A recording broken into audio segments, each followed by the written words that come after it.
Oh, wow. Rabbi, okay, so let's go ahead and move on. I was going to give you a question off the page, but we have a caller who is waiting for us right now. Caller, please state your name. Tell us where you are calling from. Hi, this is Brian from Miami. Hi, Brian from Miami. Welcome to Texas. How are you doing today? Thank you. Thank God.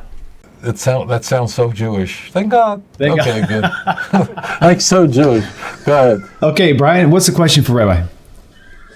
Hi, my question today is about Luke 14:5, and similar verses, where it kind of talks about like the idea that the Jews are hypocrites. In that particular one, it claims that there's a problem with if an animal, or in some translations it even says a child, falls in a ditch or a well, that wouldn't you go get them on Shabbos?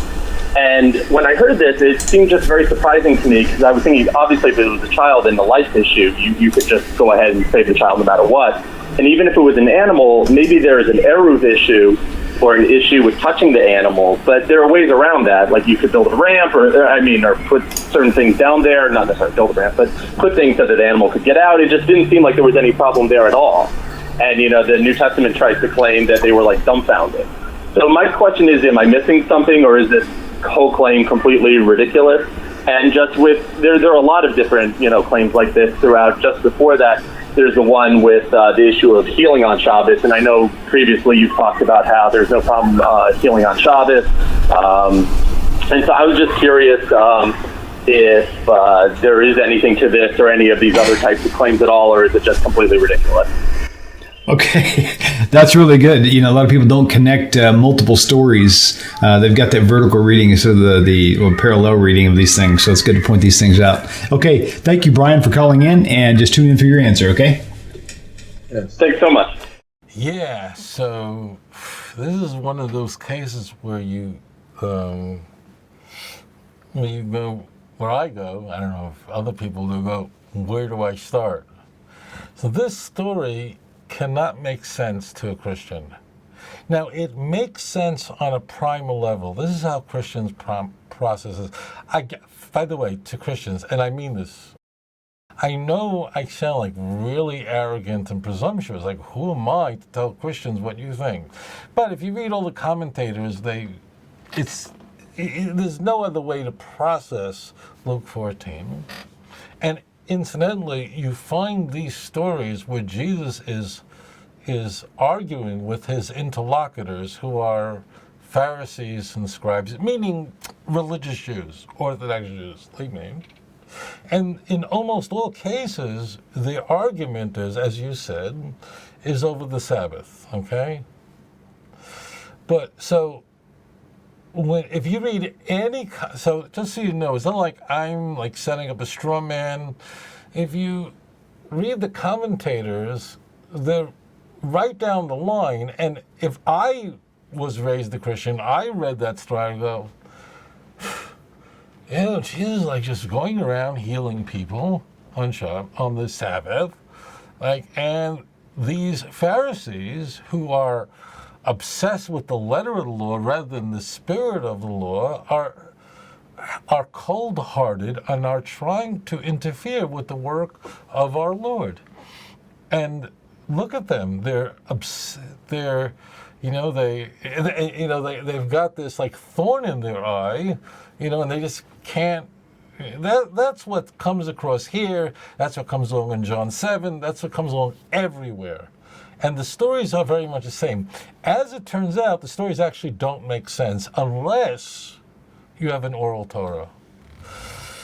And therefore, these stories could not have occurred. It's impossible they could have occurred. Let me begin here. That means this type of story where someone is healed, whether it's someone who has leprosy, someone, in this case, Luke 14, who has an abnormal swelling of the body, and then we are told in the Gospels that Jesus prays over this person, and this person is then healed. What then follows is the Jews, the Pharisees and scribes, which means the non-Christian religious Jews. Okay, let's use conventional language, because no one says, "Hi, Rabbi Pharisee," to me. let's just not use that. Let's just use conventional language, which everyone agrees. So what happens is, in all these cases, it doesn't make a difference, by the way. This is way straight through the Christian Bible, to the Gospels. This story is replayed and regurgitated over and over again. It's essentially the same question, is that Jesus is healing someone by praying over someone on the Sabbath, and then along comes religious Orthodox Jews. I'm going to use Orthodox Jews, even though the term Orthodox Judaism is really a relatively a modern ascription. But it's conventional today, but I'm going to use it because it makes everything easy if we all just use the language that we're familiar with. So I'm going to, instead of using Pharisee, which is arcane, I'm going to use religious Orthodox Jews. Because that is in fact correct. That's what's being conveyed here. So along comes Orthodox Jews and going, what are you doing? It's Shabbos. How are you allowed to pray over someone to heal them? How are you allowed to heal someone on Shabbos?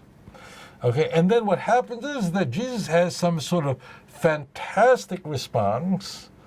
And of course, as you would imagine, in the Christian Bible, Jesus does not lose arguments, okay? That's for sure. There's no verse in the New Testament that goes, Jesus goes, I never thought of that. I guess you're right. That's not going to happen. Why? Because the Christian Bible was written that people should believe in Jesus. So Jesus can't lose an argument. And not only can't he lose an argument, he's got to win them brilliantly. And his opponents, who are the villains, very clear villains in these stories, it's not that they're just wrong about some mathematical equation, they're morally wrong. They are presented as enemies of anything decent. It is really impossible to read these texts any other way. And you think I'm maybe portraying these texts in a way that's not consistent with the way Christians, scholars, and church fathers, the patristic writings have presented, please test me.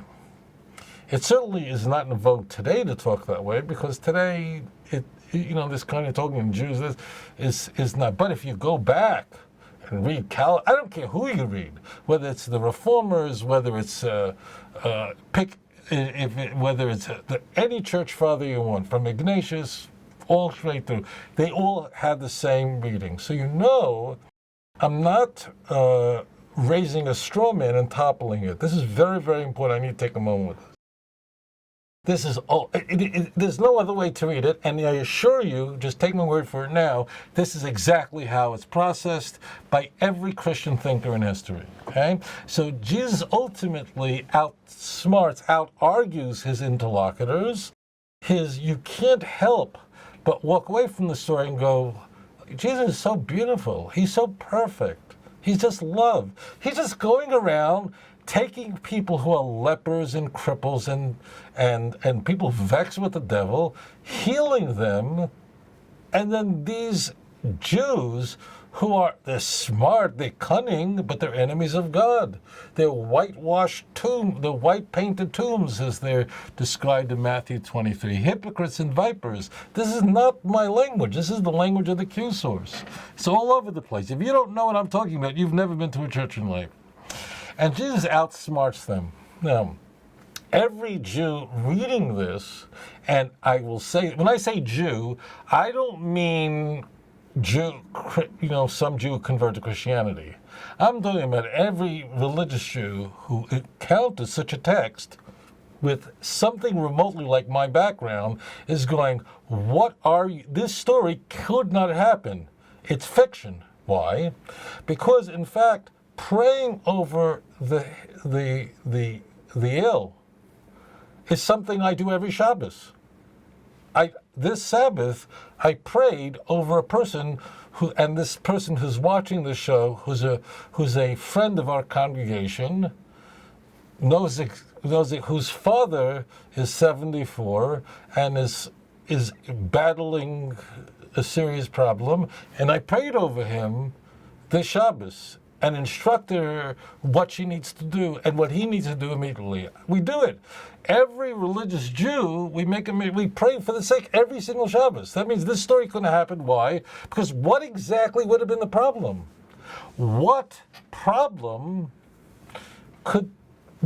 is there praying over what commandment? And if I'm wrong, I ask you, the Christian, if you think I'm off base, please point to a passage upon which a religious Jew in the scripture would have thought that there's something wrong with this behavior. Every synagogue in the world that I know of says a Mishaberach every Sabbath. That's all we're doing on Shabbos, praying for the infirm. And it's not that we don't do it on Tuesday, but Shabbos is especially the case. Why is not germane to this story? So this story is fiction, but what does it do? This story, and storytelling is very powerful. This story conveys what? Jesus is like, I love Jesus. He's like just going around trying to do good stuff. And these guys are blind. You see, that's why it all makes sense. They're like, why are they trying to stop him? And now Jesus comes up with an interesting response. And if you ask the question, what is Jesus talking about? They really won't know, because even though today, and I don't mean just today, I'm talking about going back all the way, I could turn back the clock 1,800 years. And Christians rejected Torah Sheba'al Peh, the oral Torah. The earliest Christians of the first century, of course, knew the oral Torah. Listen again. Although today all Christians will go, and if you don't know this, then you've just been living in Crown Heights your whole life. Take me wherever. All Christians go, we don't believe in the Talmud. We don't believe in Rabbinic Judaism. We believe in biblical Judaism. You've never heard this, then you're an Eskimo. Okay, just take me wherever. This is all you hear. But in truth, this story, this cannot be understood without the oral Torah. Why? That means, how do they come up with this story? And what does it mean here that if you have an ox that falls into a well, we have similar stories if a sheep or goat falls into a pit, are you not allowed to, because the animal is suffering, in some way remove the animal? Are you not allowed to heal? So if you can heal, the point is, in Luke 14 is, and we find many similar stories incidentally, this is really rabbinic thought. It's called a kal v'chomer. A kal v'chomer is a very simple, is a logic that is employed everywhere in Jewish law. If it is against the law, kal v'chomer means, from an easy case, we can then extrapolate a more difficult case. If it is against the law in the state of Texas to drive a motor vehicle with a blood alcohol level of 0.01, it's certainly against the law to drive with a blood alcohol level of 0.02. That's all it means. It's not scary, okay? So what is, Jesus argues back is like this. He says, if an animal falls into a pit or a pit, okay, and it's injured, and you're allowed to save it on the Sabbath, if you can help an animal that's been injured on Sabbath, how much more so could you heal a person? Now, I challenge every Christian, and please, if you're offended, then these kinds of shows aren't for you. I understand. It's. I want you to please explain this to me without the oral Torah. Does this make any sense? Like, where does it say you can't heal someone on Sabbath? Where does it say that you can't pull a sheep out of a pit? What is the kal v'chomer? What is the logic here? Who said it? You're not allowed to pull an animal out of a pit to begin with. You understand? So therefore, if you're honest with yourself as a Christian, you'll have to say, this guy, Rabbi Singer, is telling the truth. Because there is nothing in the Jewish Bible, in the written Torah, that would in any way prescribe, would any way prevent, would any way regard touching or encountering or pulling an animal or helping an animal in trouble on Shabbos, there's nothing anywhere in the Jewish scriptures that would say that this act is illicit. If you disagree with me, you've got a book in the Bible that I don't have. So, that said, now I'll explain to you what's really going on. I'm not trying to sell books, but I cover this extensively in Volume 1 of Let's Get Biblical. You know me, I don't ask for anything. There's no phone numbers, please, nothing. I can't help it. It's a huge chapter, but I'll explain to you, and then we'll if there's time, we'll move on. Because you need to understand this clearly. This can't be done fast, because if you miss it, you'll miss the point. As it turns out, there should be no prohibition of touching an animal on Shabbos, of having any contact with an animal. Okay? However, the Torah says that you should guard my commandments. That means you should place fences around my commandments. Just like a roof, you need to put a fence. The Torah says you should guard my commandments. What does that mean?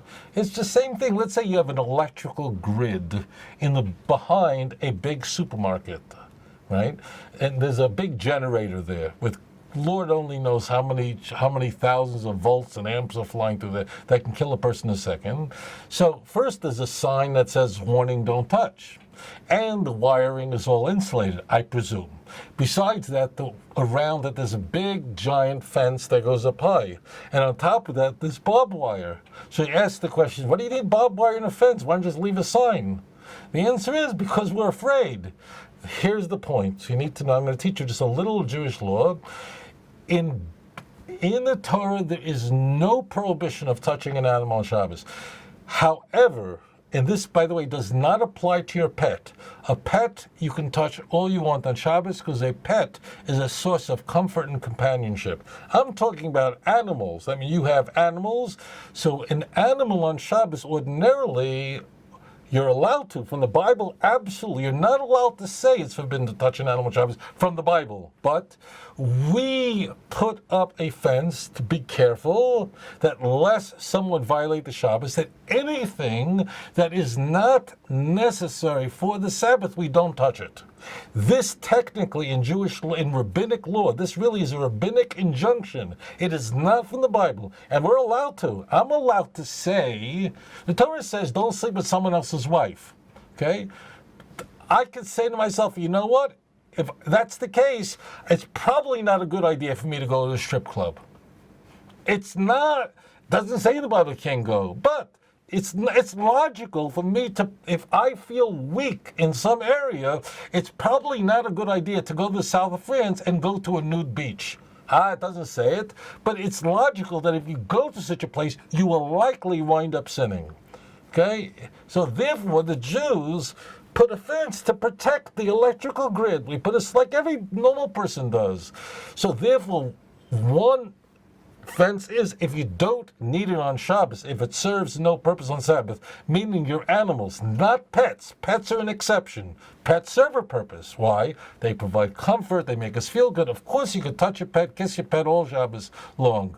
But we're talking about your horses, your sheep, so on, domestic animals. You're not allowed to touch them. It's a rabbinic injunction. It is, by the way, forbidden to say this is from God, because you're not allowed to add a commandment.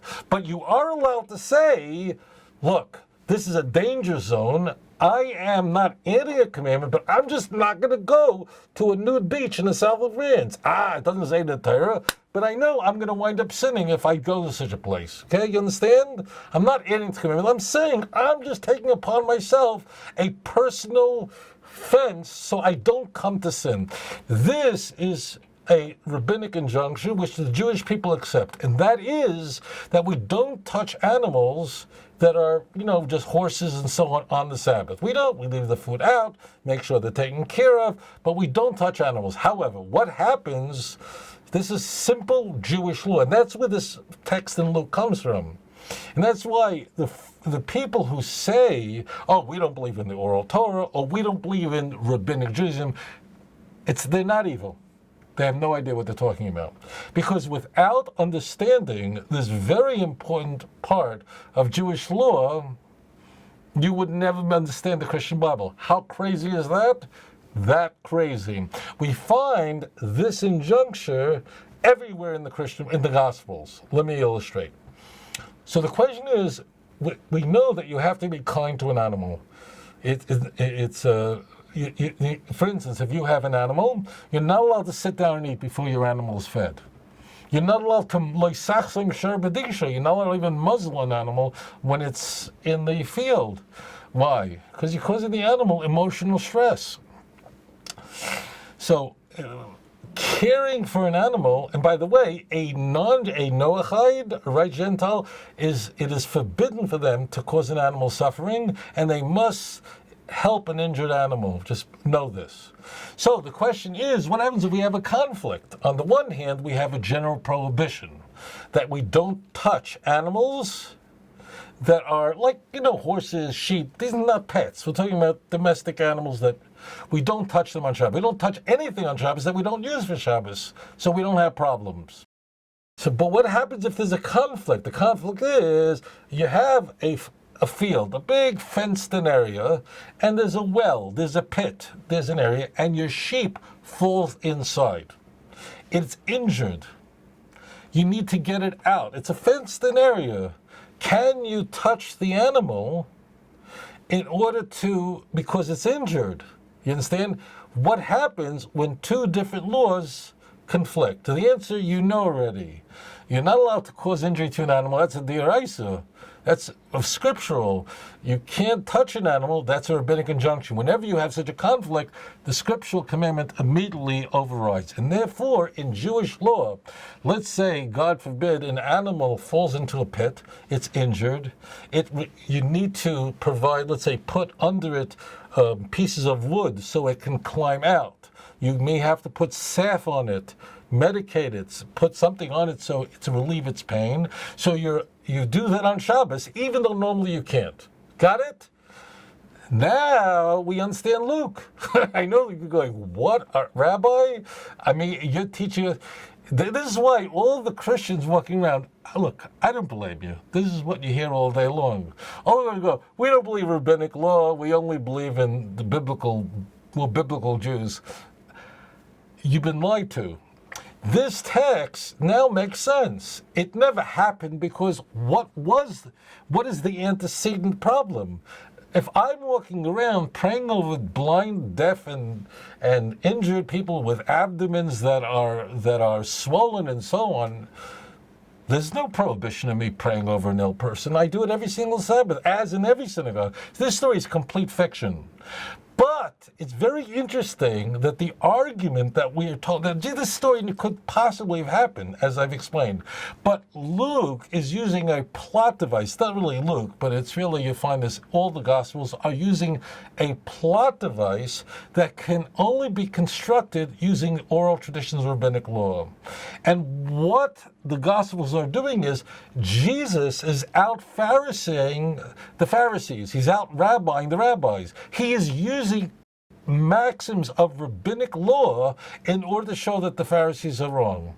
And now we understand. I never thought in my life I'd be teaching the Torah, rabbinic law through the book of Luke. But here it goes. So here now it can make sense.